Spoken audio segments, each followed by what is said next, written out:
Welcome to the Wheel Estate Show, where we talk all things RV, and today we're talking to Shoe Shaver about financing. Yeah, not only is Shue an incredible finance manager who knows the ins and outs of the RV world, he's also Eric's dad. That is true. So that was kind of fun interviewing That was fun. your pops. I can only imagine you growing up in the same household as Shue, being such a financial guy. Yeah. Like, you know, when you went into his room and said, "Hey, Dad, I'm having a hard time falling asleep at night," did he say, "Just count sheep backwards from 100, but make sure that you have a 6% interest rate and put it on 20-year fix"? That's about what it was. A lot of negotiation. I can imagine. I did not win. I want to go to bed at 8. Well, you're going to go to bed at 6. 7? Split the difference. Love it. Enjoy the show. My philosophy in life, not just in this business, is always treat people fairly, be honest no matter what, under every circumstance, always tell the truth. And do the very best job that you can. Whether you make the sale or not is not important. If you do the very best job that you can for your client, you will be very successful, not only in this industry, but in life, when you do the best you can for the people that you're serving. Welcome to the Wheel Estate Show, brought to you by the Top 50 Dealer Beaver Coach Sales with your hosts, Ryan Kelly and Eric Shaver. If you're here to learn about all things RV, you're in the right place. In this podcast, we sit down with people who build, buy, and sell RVs to bring you an in-depth look at the RV lifestyle.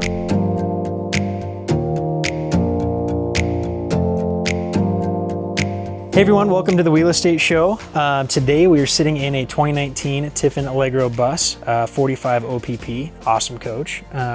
And I am your host, Eric Shaver, and Ryan Kelly is our other host, and he's gonna introduce who we're talking to today. Yeah, today we have the treat of working with the best finance manager in the business, Shoe Shaver. He's been doing this for over 20 years. He's been in the RV industry, and just has a wealth of knowledge. Fun fact about Shue, when we first started off in the business, Shue was our direct boss, and he taught us everything that we know. And it took after the first week. You must not know much. After the first week, we're all caught up. Yeah, that's right. But no, you're quick learners, that's for sure. There's you go. No question about that. So it's awesome to have him on the show today. So we got some questions to go through with you, and let's see how this goes. Yeah. Okay. Awesome. So first things first, how do you get the nickname Shue? Well, there's a long version and a short version, but the shorter version would basically, I had a friend in 7th grade, I think, named Guy Stratton, and just being silly, I shortened Guy to Goo, G-U instead of G-U-Y, and he took the S-H from my last name, and I became Shue.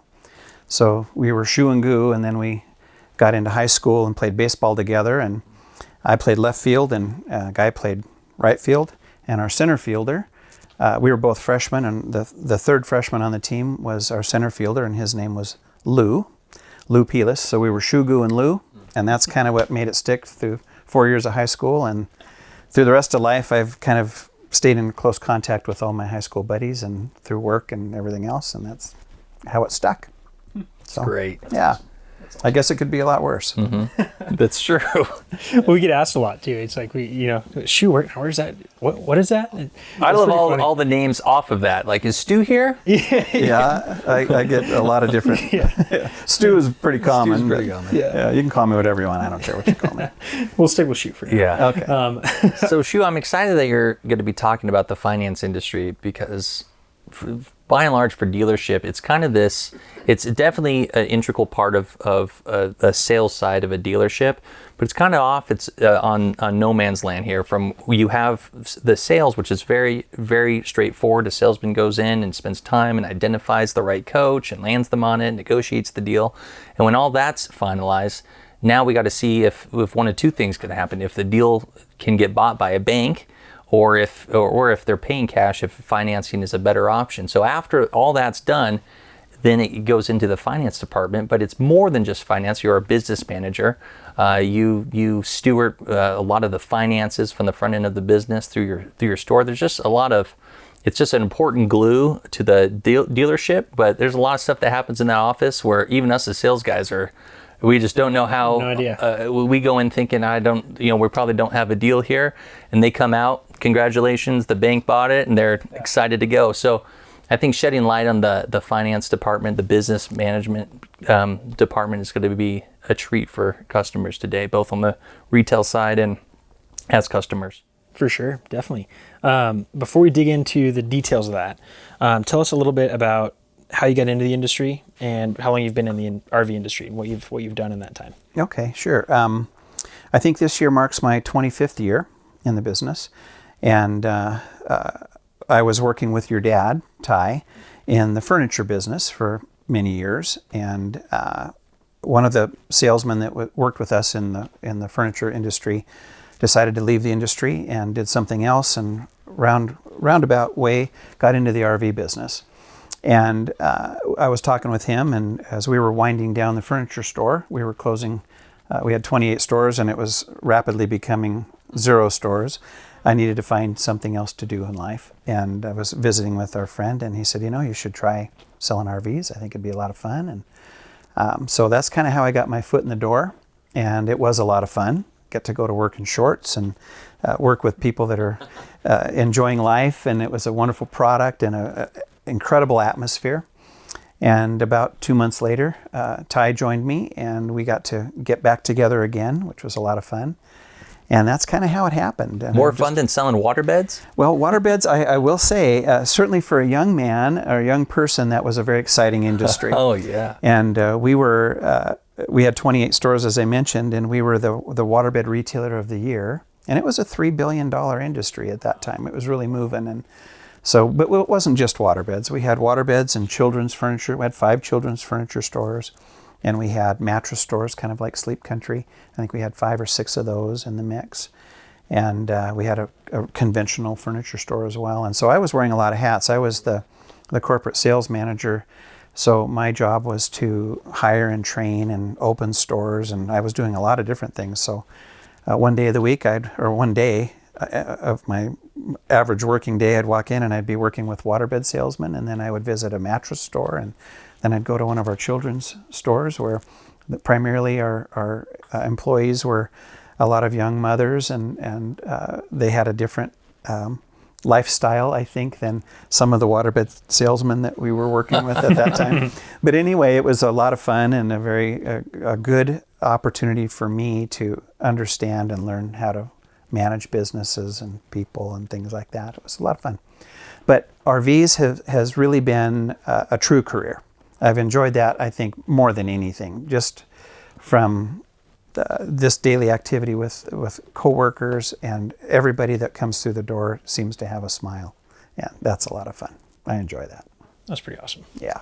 That's good. I think we can share that joy. It's a lot of fun. It's a fun industry, which is how we've started doing this. I mean, we want to share it with everybody. And we're helping people achieve lifelong goals. We have a lot of our clients have been looking to do this at some point, whether it be retirement or not, but have the opportunity to really just enjoy life in a way that our industry allows. I think that's pretty incredible. And besides a house, this is one of the largest financial decisions that people make. So Absolutely. being able to come alongside them and many times it's process, a larger purchase than their home. Yeah. I hear that every day. Yeah. So well, to dive right into what you do, I have a couple questions that I was just thinking about that come up all the time, and I've even wondered myself. Specifically, we have a lot of customers who can come in who can pay cash for a $300,000, $400,000, $500,000 RV, and they choose to finance with you. Why is it that so many people who have the resources to pay cash end up financing when they can just stroke a check for it? Well, that's a good question, and I think there's a few different ways that you can approach that, or folks approach that. Some want to come in and they want to pay cash because they don't want to have a payment. They've saved for this, or they have the resources to do this, and it's one less thing to worry about. It's just paid for, and they can move forward. And they don't want a bill that has to try to follow them around, or whatever the case may be in that regard. But it's not always smart money to pay cash. Certainly in the last few years, the way that the market has been performing, and investments have been earning, I think, 25% increase over just the last few years. It's awful hard to make 25% interest on anything. And so the return on investment has been so strong. That's one reason to keep your money working for you, keep it invested. You can always pay cash. When we do, and we deal with a lot of cash buyers, and that's fine. My position is not just trying to secure financing and find loans for folks, we do cash deals as well, and I have to be involved in that as well. But the thought is, if you go ahead and finance all or a portion of the investment, you've always got your cash sitting there earning, and so you can pay it off whenever you want to. There's no loan fee coming into the loan and no prepayment penalties coming out of the loan. So there's no additional cost in that regard. But if you're earning interest, even if you're only earning 4%, let's be very conservative and say that you're earning 4% annually, but the interest that you're paying on the loan is 4.5%. The initial thought would be, wow, we're paying more interest than what we would be earning, and so we don't want to pay that high interest. But currently, we do have the ability to write off RV loans just like a second home. So depending on your tax situation, after you have written that loan or the interest off of your taxes, and the fact that while you're earning 4% on that investment, and it is compounding interest daily. You're paying interest on a loan that is reducing monthly. So you're paying that same percentage, but on a smaller and smaller and smaller number. Why, as you're earning that percentage on a bigger and bigger and bigger number. So at the end of the day, you've actually earned more than you have paid out. You've kept your money liquid, because we never know. In life, things can happen. Catastrophes can happen, and things that are unforeseen. So having your cash available and liquid is definitely a plus. And when you're ready, you can pull those resources and pay it off, or whatever you choose to do. But it's not a bad idea to keep that money available and keep it liquid. Like they say, cash is king, and if you've got it and you can use other available funds, sometimes that makes more sense, more often than not, in our industry. Wouldn't make that much sense in with an automobile or something that you can't write off. Sure. You can write this interest off. So That's as long great. as we've got that benefit. It's a unique product. It is, yeah. That kind of brings me to a follow-up, just to piggyback off of that. How do banks view RVs? Because it's not a car, it's not a house, it's kind of a hybrid between the two. Yeah. So you can go out 30 years on a house. When a bank is looking at an RV loan, really, how do they approach it? Well, RV loans are a riskier loan for banks. Car loans, as risky as they might be, everybody tends to need an automobile to get to work. Homes, when you're looking at real estate, it is a piece of dirt. It's not going anywhere. And it's generally speaking, on the long haul, they tend to appreciate, and RVs over time tend to depreciate. So from a banker's standpoint, because it has that mix between a moving vehicle and a piece of real estate, the lending tends to fall in between.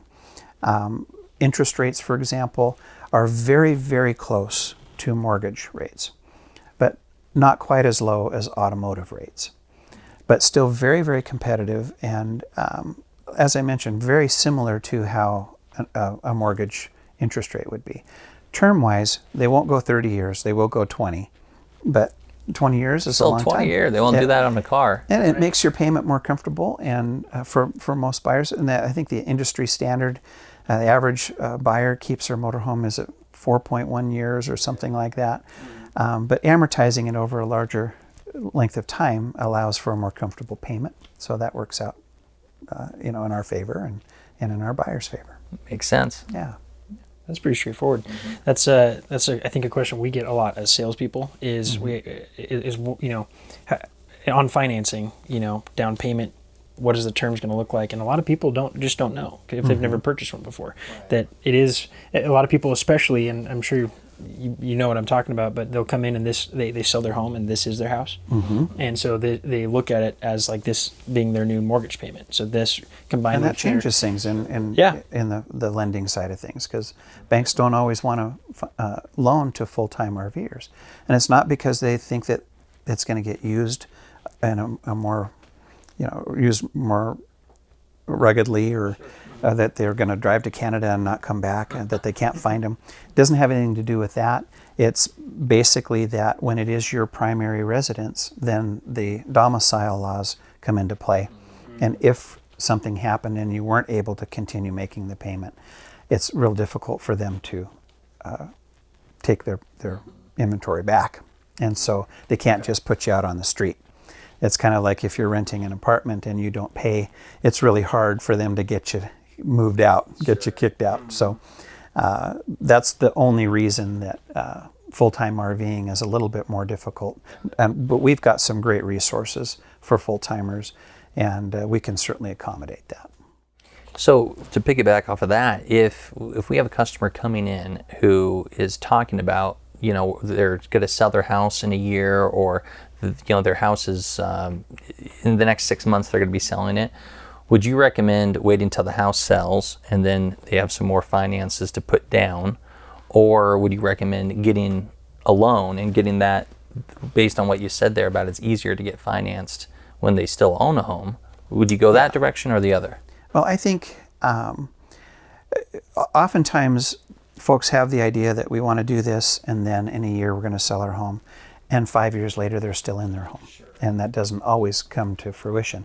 But it's definitely an advantage to finance when you're still in a home, still a homeowner. But that can also raise another issue where, depending on monthly income or annual income, sometimes it's a little bit more difficult to qualify when you have a mortgage and an RV loan.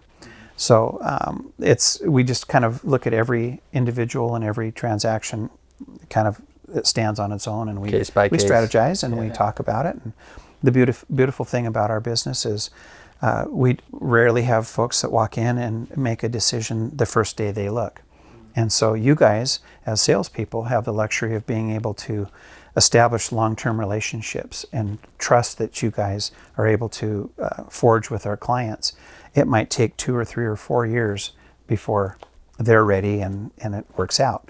So during that period of time, we do have an opportunity to strategize a little bit, as I mentioned, and kind of do some planning. But I would say, back to your point, it is definitely easier when you're still a full-time resident of a home. Yeah. Now, on that same note as well, that would be another question that comes up is retirement. So typically when you retire, your income goes down, and a lot of people that I've talked to that are getting close to retirement, and the RV is their retirement purchase. Right. And what I've been under the impression of, so what I've told customers, but I'd like you to expound on it, is I usually tell people you should if you're going to use a loan to purchase for any portion of the RV, typically it's better to do it when you still have a W-2, when you still have an income. That's true? Correct. Yeah, it's rare. It's occasionally folks will retire and their income goes up, but that's generally not the case. Usually during retirement you've planned for that, and your income does go down a bit, and so that will reduce what you might qualify for. But we do a tremendous number of retired folks, so I wouldn't want to discourage that. But you're right, it is when your earning power is the strongest is when you're going to be the most presentable to the bank. So if you're on that edge, if you're within that 6 months of retirement, do it before you, rather than waiting. I think that's a good idea. Yeah, but you can still get retired people finance, no problem. Absolutely. So, yeah. Yeah, we do it every day. Cool.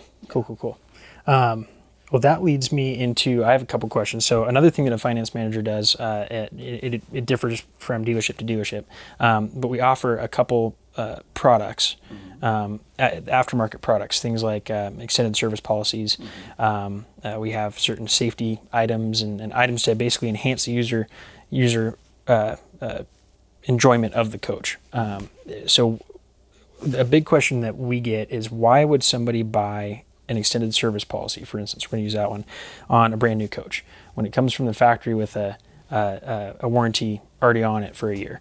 Why would you recommend that somebody purchases one at that time on a new coach? Yeah, and I get that question a lot. Just to step back just a moment, you're right. Dealerships always will have an entire menu of different items that are available. We have made a decision as a dealership to only offer what we believe is an improvement to the product or an improvement or enhancement to your ownership experience. There are a lot of things that are available that we just don't stand behind because we really don't believe that that's a true benefit to you. So we're very, very selective on the products that we offer, and we believe wholeheartedly in everything that we do. And so that's a big part of what we do, or what I do in my office, is we present what we believe to be a benefit to you in a completely different way. I don't force anything on anyone. It's completely a stress-free experience. And some things work for folks and other things don't, and we understand that. Getting to your point about why would you invest in a service agreement on a new vehicle, there's a couple of reasons why. The first is, what were you doing 12 months from today, 12 months ago? Gosh, 12 months goes by in the blink of an eye. And you're not truly, most folks are not using their RV for 12 straight months. They use it for 2 or 3 weeks, and then it goes into storage for 3 months, and then they pull it out for an extended weekend, and it goes back into storage for another 3 months. So really, during that first 12 months of ownership, you might use it 21 days. So I kind of look at it as a 21-day warranty in that regard. But the 12 months, which is a typical warranty for manufacturing for the house part, chassis are 3 years, 36, and there's longer on the running gear and that kind of thing. That's not typically where our problems arise. Our problems typically are slide outs and generators and refrigerators and all the appliances and things that tend to poop out when you run them down the road and bounce them up and down and turn them on, turn them off, turn them on, turn them off. So they get used a little differently than a residential appliances, for example.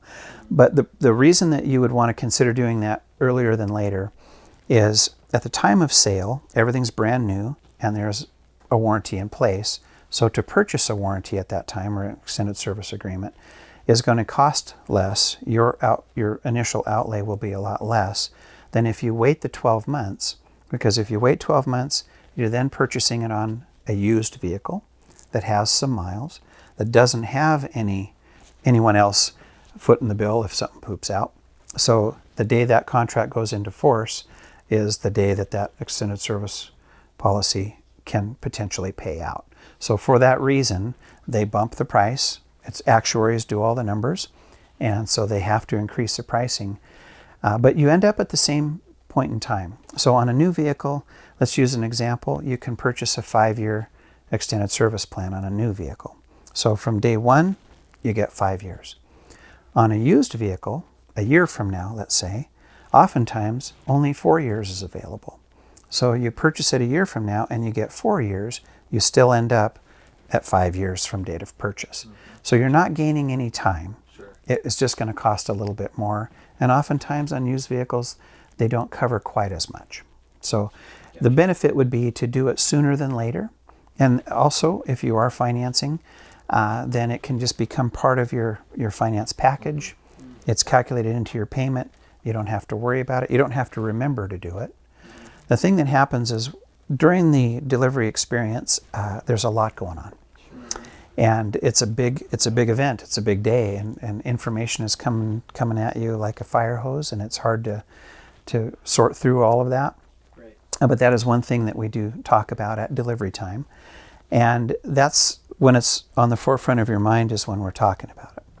After delivery happens, the client drives away, and life is going on around them 100 miles an hour, and they're not really thinking about that, an extended service policy again. They do remember when they go to turn the refrigerator on and, man, it worked when we put it away. Why is it not working now? Yeah. We haven't even been using it and it's not working. What the heck? That's when you immediately realize, Oh man, it's too late. It's not working. That light came on the dash, and what does that mean? Right. You don't need these until you need them. That was a year and 2 months ago. Yeah. Yeah. Yeah. So it's that's a big part of it too, is we like to talk about the things that we feel are important to the investment all at once, and kind of get that taken care of and put aside, and then you can just move forward with no worries. And it is a big peace of mind to not have to be concerned about those things. it's really worth a lot. Well, can you briefly go through the different aftermarket things that you offer for customers? Sure. And in no way are we sponsored by them on this. It's just products that we believe in and think would add value to the customer experience. But Sure. I think it'd be a good time to do that. Yeah, as I mentioned, we're pretty selective on what we offer. Extended service agreements we think are very, very critical. We have 14 service bays and I think 16 technicians, and it's a full-time job back there. We don't. Sometimes it might take 8 or 10 weeks or 12 weeks to get in, and we're not just out there polishing chrome. We're actually making repairs. So it's an incredible lifestyle, but it's not always a trouble-free lifestyle. So we believe, just knowing how much business our service department does, that having a little bit of help to temper that expense is very important through the ownership experience. So service agreements we feel very, very strongly about. Another product that we offer is a product called Tyre, and it's Tyre safety bands, which is a run flat apparatus that we install on the front axle only, the 2 front wheels. And that's strictly a safety related item. It doesn't make the motorhome look any prettier, doesn't make it drive any better, doesn't make it, you don't even know it's there. It's just sleeping in there, and it's there if you ever need it. So in the event of a tire failure or a blowout or something, you can control the vehicle. You're not going to lose control. You're going to be safe. It's not going to tear the coach up, and you can drive on it for a distance, 2 or 3 or 4 miles, because you can't always just immediately pull over. Oftentimes in that situation, you're towing your car, or you've got a trailer or a boat behind you, and you can't just pull over. It might take 2 or 3 miles to find a place that you can safely get off the road and be taken care of. So that helps that. It's literally saved some of our customers' lives. It has, yeah. I've got a list of clients that have had issues, and one of them called me 20 minutes after a tire failure and just called and said, "Shus, I just want to tell you that," he said, "Shus, I want to tell you I love you." And it's Gene Bacon, and I said, "Gene, I love you too, Gene." I said, "So what's going on?" And Barbara, his wife, is in the background, and I can hear her. And he said, "Well, we had a tire blowout, and if I didn't have that on there, I'd have been over the cliff, and we wouldn't be talking right now." So those are the kind of stories. I hate to hear that people have had issues. We certainly don't want anybody to have trouble, but in those unlikely events, it's awful nice to know that was there for them and literally saved their lives. So, and it is pretty rare. I mean, you don't hear about it happening a lot, but you do hear it happening. Yeah, I think, it's interesting for me when I'm talking with clients, I'll ask if they've ever had a tire-related issue, and they have to think about it. Almost everybody has a flat tire or something at some point in time, but I do hear, you know what, I never have. But we as a dealership, because we're in this industry and we're dealing with so many people, we hear it a lot. So it does happen. And the roads in America today are they're getting better, but they're not in really great condition in certain parts of the country. And you never know if you're going to pick up road debris or run through a construction zone where there's something in the road. You just don't know. You don't have control. And these aren't race cars. You can't just avoid something in the road instantly. Sometimes you got to grin and bear it and go over it and hope that nothing happens. And I think I've been through that myself. So, but that's the Tyre side of things. Another product that we offer is in relation to kind of a combination between the service agreement and the Tyre safety bands. It's a tire and wheel policy that is very affordable, and it is there and it's in place to pay for any repair or replacement of any tire or wheel on your vehicle, motorhome or trailer, and your tow vehicle, whether it's a pickup truck towing a fifth wheel or if it's a tow car on the back of the motorhome. So all tires and all wheels are covered for 7 years against any kind of road hazard. So that's a nice thing. A tire on a luxury coach like this, in today's world, oil prices are up, tire prices are up. It's not hard to spend $800 for a tire or $700 for a tire. And these Alcoa wheels are not inexpensive. And so having a little bit of comfort knowing that for a reasonable amount, you can have that off your plate, pretty nice. The other thing that we offer that kind of couples with that is we offer CoachNet roadside assistance. And the CoachNet plan I have and my family has, we believe very strongly in CoachNet as a roadside assistance program. And that is, it's not just towing and jump starts and the typical roadside assistance that you would get. It has another arm that is set up and designed for more emergency-related situations, health-related situations. If you're on the side of the road or you're in a campground and you're not feeling great and you need to dial 911, in those situations, oftentimes that stress, we're not thinking with a level head. And your spouse may pick up the phone and dial 911 and not really know exactly where you are. At home, in your front room, that's different. But when you're traveling, you might be in an unfamiliar area. You might have taken a right turn to go down to look at the world's largest ball of yarn, and you don't even know what road you're on. Sure. And so with that, when you dial 911 through the app, they can track you. They know where you are even when you don't. And when the aid shows up, if it's a big issue, then Life Flight is automatically paid worldwide. You do have to be 100 miles away from home because it is a travel benefit. But guys, you can be in Europe and that benefit is in place. So that's nice. And they help you fill prescriptions when you're on the road. If you lose your eyeglasses or break your eyeglasses, they can recover your coach and bring your motorhome home for you, or your RV home if you're traveling and you do have an issue where you have to, a medical related issue where you have to fly home and get to your doctor and your motorhome is 7 states away. They get it home for you. So those benefits are really nice and comforting for those that are on the road away from home. But it does also have the typical roadside assistance where they do have towing. But I do like it has a 24-hour tech support with master certified technicians. So if it is 7 o'clock on Saturday night and you can't get your furnace to kick on, or you're trying to break camp and you can't get your slide to come in, and we're not available, you can't reach anyone here, and the factory's obviously closed, it's a weekend, you can call your brother-in-law and he might be a good technician, but he might not be able to help you with that specific problem. So with CoachNet having the master certified technicians on staff 24/7, you give them a call, and I've seen it where they say, okay, take a picture of the furnace and text it to me. Here's what we do. Take that red wire, move it to the green, and they can help you right over the phone, and it's all free, available 24/7. So that's nice. There's a lot of benefit to that. Yeah. And again, when we're on the road, we're a little bit exposed. And their towing is unlimited mileage, unlimited dollars, unlimited number of tows annually. Covers the vehicle, covers your tow vehicle. Even if you're a passenger, Ryan, if you went to lunch with Eric and Eric's car broke down, as long as you had CoachNet, you're covered. So it's really insuring you rather than the vehicle. So that's a big benefit. And I don't want to get too deep into this, but these are some benefits that we really believe in. And the last option that we provide is we do protect the interior, exterior of the motorhome against fading and chalking. The product that we apply to the outside, we actually have a company do that for us, and it eliminates the need to ever have to wax the vehicle, even if you store it indoors.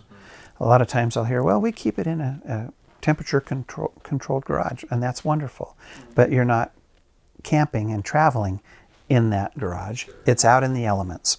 And so UV rays can affect the paint and clear coat. Yeah, and we've seen that. Oh yeah, clear coat peels off. It's from the UV ray breakdown.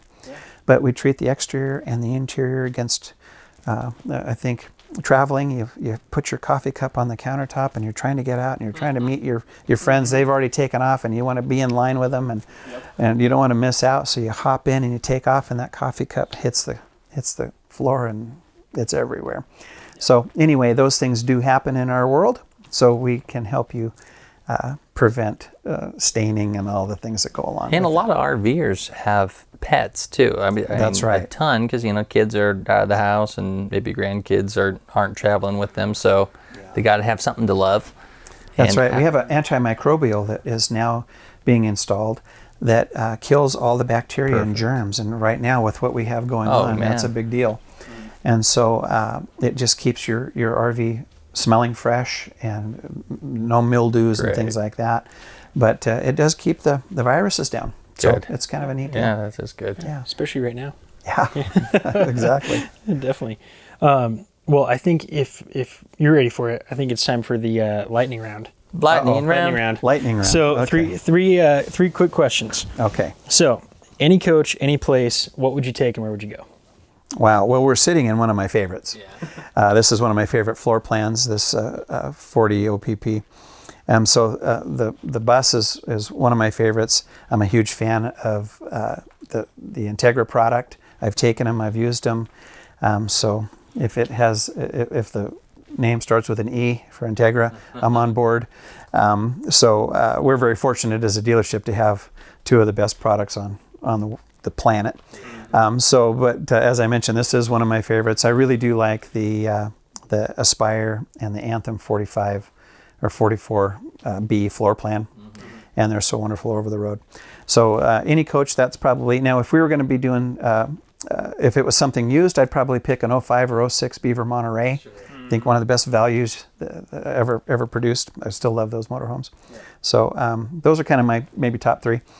Anywhere, I would really like to take my wife and watch the leaves turn on the East Coast. Oh yeah. I just really, that's on my bucket list, something that I will definitely do at some point. Cool. And so that's awesome. Maybe trip number one or trip number two when I get to that point. Good. Awesome. So next question. You've been in this RV industry for over 25 years now. A quarter century. A quarter of an entire century. Yeah. So I don't look that old. How is it possible, right? I don't know. So you've seen a lot. Give us some examples of manufacturers where you just go, what were they thinking? Maybe it's a color, a floor plan, an option. Well, in the early days, some of the furniture was colored like lawn furniture. But one of I think the biggest one for me, and I don't want to pick on any manufacturer. They're no longer in business, so I guess I can do that. Sure. Country Coach put out a motorhome called the Veranda. Okay. Oh, yes. And the whole, the passenger side opened up and dropped down a veranda, a porch. Turned it into a veranda. Yeah, so I never understood quite why you would want to pull into a park where your patio and your all your furniture is, and then open up another thing to overlook. I think it was to just look above your neighbors. Yeah, so the veranda was maybe a great thought, but not such a great so that was the practical use. That's great. It was like the whole sidewall of the coach essentially became a platform. It did. And that you would the whole walk entire out side opened up. The entire side. So like modern fifth wheels will have that on the back where you have like you drive up in, but this is the entire side of the coach. Yeah, and it opened up over your patio. Over your patio. So why have a patio over your patio? I didn't get it. If that was up, did you just have lawn chairs and stuff? Yeah, if you wanted to walk on that side of the coach, you had to walk on the sidewalk. No, you had your umbrella. You just had to make sure it didn't open up into the middle of your kitchen. Yeah, because the umbrella was mounted, so it stood up when you're. No, it was a real waste of space on that side of the coach. It was just not as comfortable, not as usable. But. Sure. Did it have a sliding glass door or something like that too? It did, yeah. Oh man. That's a good one. Yeah, with a little, a daisy on it or a little rainbow so you didn't walk through it. So. Wow. I think one of my favorites that you showed me the other day that we're going to add to is this might add to the lightning round a bit, but there was a coach that was built on a Ford chassis, I believe, and there was more tail over the back end of the axle than there was the front of the coach. Oh, yes. And you look at the thing and like you look at a tag axle coach like we're sitting in, and you've got maybe 8-10 feet out of 45 over past the back axle, and this one had probably 20 feet. That was unbelievable. It was a gas coach, and the drive axle was dead center in the middle of the motorhome, so you had as much motorhome in front of that drive axle as you did behind. And so they sagged, and they were kind of shaped a little bit like a banana over years of use. Yeah, pretty crazy. So taking it to the other end of the spectrum, what is one thing you would like to see in the future of RVs? What would one thing that the manufacturers could incorporate? The future of wings. I would love to see wings, so that with these things. Well, actually, no. If they flew, then you wouldn't get the same enjoyment from point A to point B. Like they say, that it's not just the being there; it's the getting there that's just as important. So I don't know. I always thought, every year something comes out. Okay, now what else can they do? And that was when I first started in this industry. There was a slide out. They had a slide out. That was really incredible. And then now there's 4 slide outs. Some fifth wheels have 6 slide outs. And I've seen them where they have ladders that go up to the roof. So when you take them to NASCAR, you can actually climb up a ladder and sit on the roof. So I don't know. The future is a bright thing, and I don't know what they're going to come up with. I don't have any great ideas. So I can't help you with that one. You can tell you if you like it or not. That's right. I want it to be quiet and drive nice and do what it needs to do, and then I'm good. All right. Great. No, that's good. That's a good lightning round. Yeah. Yeah. Well, something I like to add, just that I know about you, I think what separates, a green finance manager who's just starting off to someone who's a pro in this industry and who's done it a long time. I think two parts of it. One, you have a heart of a teacher, where you have customers who've done very, very well financially, but they're workhorses in their career, and sometimes the finance piece it can be a little confusing, and you help educate people and make this scary thing, the big finance part, an easy part of the process. But what I think is so cool that you do that I think green people don't is you sell the bank on the idea of this customer. Mm-hmm. You don't just submit their information out there, but you really get on the phone and, hey, look at this. You see on page 14, and I've sat in your office and I've heard you talk to them. Look, these guys make great income. Or look at their credit score. Or see, they had that little thing and that blip's gone now. Yeah. And you really do that. So where did that develop? Advocate, that's for sure. Yeah. Well, it's I think just because I do care, mm-hmm. and a lot of dealers, and I don't, no one in specific, but just through my years, having been in other dealerships, it's really easy to just submit the application and wait for the responses, mm-hmm. and say, here's what we got. It's real easy, it's fast, there's not a lot of work involved, but that's not how I do it. Mm-hmm. The way that I do it is I will look at your profile, your credit profile, your financial profile, and then I'll look at the deal structure and see how that compares to what we're trying to achieve. And with that information, I'll have a pretty good idea of who my number one strongest lender might be. And so I'll submit to just that one lender. And then I'll work that as hard as I can. And I've got great relationships that I've built over the years with these underwriters and managers of these large banking institutions. And so I'll get an approval in place. And then with that, then I can make phone calls to the other lenders. I don't have to submit. I don't have to, as they say, shotgun your credit application to 10 different lenders. I'll get and I'm usually pretty accurate on approval number one. And then I'll contact lenders and say, here's what I have. I've got this buyer. This is my approval. If you think you can beat it, you get to look at it. If you're going to match it or you can't be competitive, then we're going to move to someone else. And with that, sometimes I will submit to 2 or 3 different lenders, but I sort it out and I get it dialed in pretty quickly. And it takes a lot of time, a lot of effort. And as you said, Ryan, there are relationships that come into play. My lenders trust us as a dealership, trust me as a financial person, so that they know that when I'm telling them, I get to sit across the desk from the buyer. They don't. They're looking at a computer screen. They're just looking at random information. I have to sell the buyer to the lender. And that's what I really, really love to do. That's probably the most satisfying part of my job. Awesome. And in my office, we're not always dealing with banks, as with mentioned, with cash buyers. It's the same thing. I'm always looking out for their best interest in everything we do. So I get my benefit is I get to see everybody. Yeah. Where the sales staff, you each have your own clients. I get to see everyone. Mm-hmm. So that's a pretty cool benefit for me.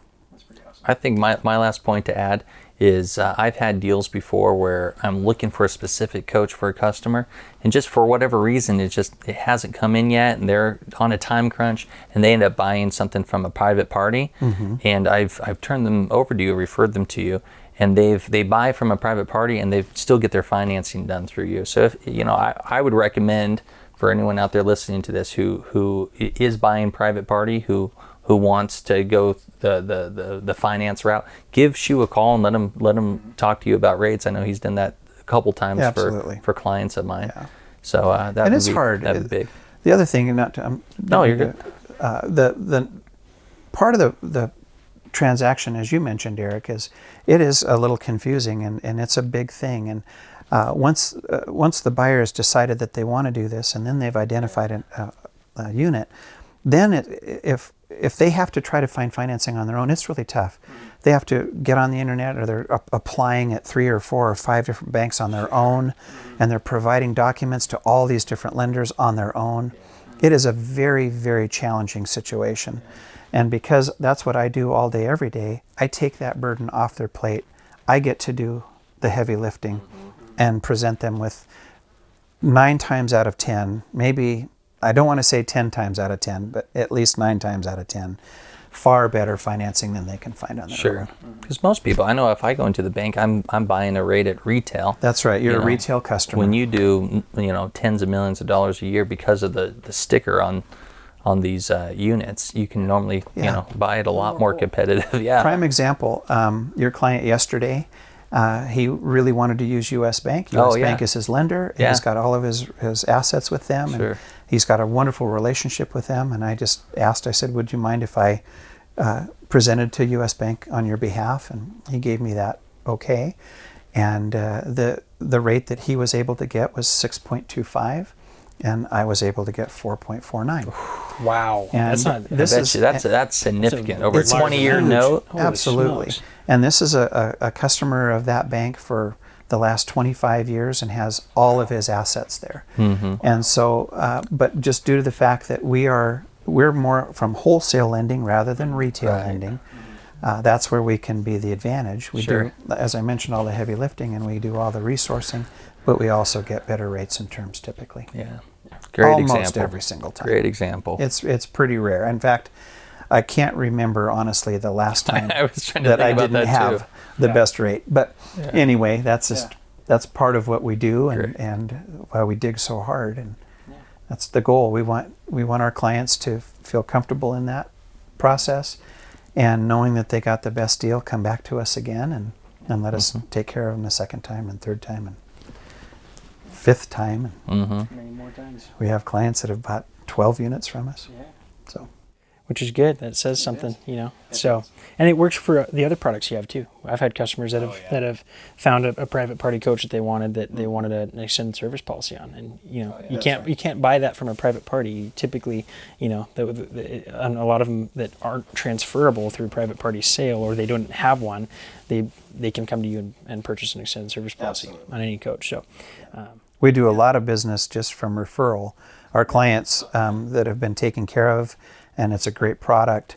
I get calls from all over the country and Canada where if our clients say, if you're considering doing this, you need to call Shus.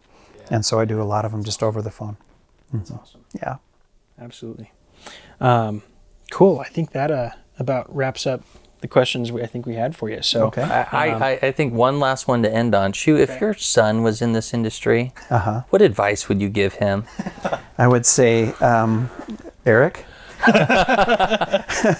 you want to just make sure that you are always, actually when he signed on, I wrote him a letter. And I still have that letter. Do you have that letter? And it was basically just my philosophy. And my philosophy in life, not just in this business, is always treat people fairly, be honest, no matter what, under every circumstance, always, always tell the truth. Except about fishing. other than that. Well, Sorry. I don't know.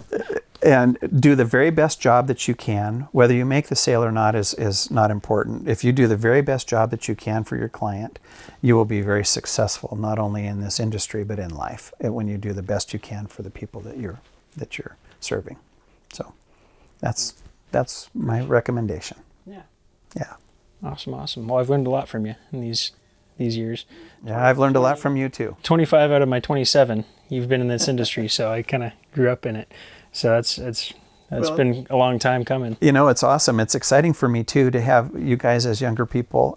I never stop learning, and having your fresh attitudes and outlooks that you bring to the business has been just very refreshing. So I want to thank you guys as well. Thank you for being on the podcast. Thanks for coming and sitting with us. Thank we really you appreciate it. for inviting me. It was a lot of fun and kind of a neat deal. So. Well, I'm sure we'll have you back. I feel like a lot of the topics we talked about today could have their own podcast. We could go in depth into a lot of these different these different things that we touched on each point. So, Well, you know me, I don't know a short story, so we could probably fill podcasts pretty easily on a toothpick. Tell me about that toothpick.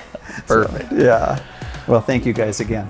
You bet. Well, thank you everyone for listening to that podcast. Eric, I just love it when you and your dad are in the same room together. You guys feed off of each other, and you. I know that this was a serious environment, and you were conducting an interview for him. business. But it's just fun watching you two get together. Yeah. It's fun working with family, isn't it? It is. It's fun. I mean, we get to come to work every day and work with our family and best friends. And I love it's a ton working of with fun. my best friend Travis. Ouch. Well, regardless, we're all family here, and it's a ton of fun, and we enjoy it. And I learned a bunch from that. I mean, we've been in the industry for years, and he's been in so much longer that he has so much knowledge to bring to the table, and I really enjoyed that. I mean, this is a huge purchase, and a lot of people get a little bit lost in the weeds when it comes to the financing of such a purchase. So a lot of things to unpack there, and hopefully you learned something. I know we did. And if you have any other questions, feel free to reach out. We'd be very glad to help you. Well, thank you for watching the show, and we'll see you guys down the road.